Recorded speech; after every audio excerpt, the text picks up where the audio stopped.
তো প্রিয় শিক্ষার্থী বন্ধুরা, আজ আমরা বিয়োগ শিখবো। কি শিখবো? বিয়োগ শিখবো। তোমরা বোর্ডের দিকে একটু লক্ষ্য করো। আমি একটি অঙ্ক করে দেব, পরেরটি এটি তোমরা বোর্ডে এসে করে দেখাতে হবে, ঠিক আছে? সুতরাং একটু ভালো করে কিভাবে অঙ্কটা করি একটু দেখবা, ঠিক আছে? ওকে, এবার দেখো বোর্ডের দিকে লক্ষ্য করো, সবাই বোর্ডের দিকে লক্ষ্য করো। হ্যাঁ, প্রথমে কাজ করতে হবে কোন ঘর থেকে? এককে ঘর থেকে। কি ঘর থেকে?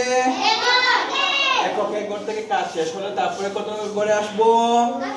দশকের ঘরে, ঠিক আছে? তারপরে কত ঘরে আসবো? শতকের ঘরে। গুড। তাহলে আমরা এককে ঘরে কাজ করি, ঠিক আছে? ওকে, এটা কত? 3। তাহলে 3 থেকে 1 চলে গেলে কত থাকে?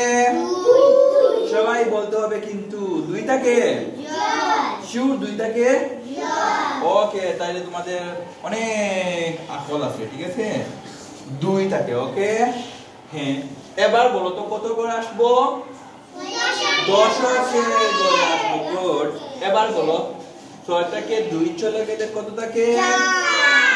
4 থাকে। 4 থাকে তো? ওকে, তাইলে আমি বসালাম 4। এবার আসবো কত করে? শতকের ঘরে। তাহলে বলো তো দেখি 8 থেকে 3 চলে গেলে মানুষ বিয়োগ করলে কত থাকে? 8 থেকে 3 চলে গেলে 8 থেকে 3 চলে গেলে কত থাকে?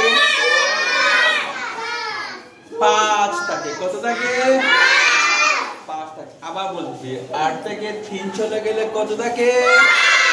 5। গুড। তাহলে বসালাম 5। এটা কি তোমরা ভালো করে বুঝতে পারছো? হ্যাঁ, এবার সাথী আসো তো, তুমি এটি অঙ্কটি করে দাও, ঠিক আছে? এই অঙ্কটি তুমি করে দাও, ঠিক আছে? আসো। হ্যাঁ হ্যাঁ, আসো। হ্যাঁ, তুমি এই অঙ্কটি করে দাও। এরকম বলতে হবে, ঠিক আছে? 4 থেকে এরকম করে বলো তো, সালে জেলা বলে দিচ্ছি বলো। 4 থেকে 1 বিয়োগ করলে কত হয়? 3 হয়। হ্যাঁ, 3 লেখো। গুড। হ্যাঁ, সুন্দর করে লিখবা। 3 হয়। হ্যাঁ, তারপরে কোন করে বলো তো দেখি। হ্যাঁ, পরেরটা আছে কত? 4।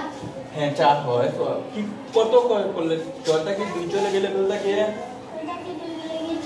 4 হয়। 4 বসাও। হ্যাঁ, তারপরে এটা কত? 9। তাহলে 9 থেকে 6 চলে গেলে কত থাকে? 3 থাকে। ধন্যবাদ তোমাকে। এবার দেখো, দাঁড়াও, এই অঙ্কটি হয়েছে? ভালো করে লক্ষ্য করো। তাহলে এভাবে বিয়োগ করতে হয়। তোমরা সবাই পারবা? সবাই পারবা? হ্যাঁ, ওকে, ধন্যবাদ তোমাকে। যাও।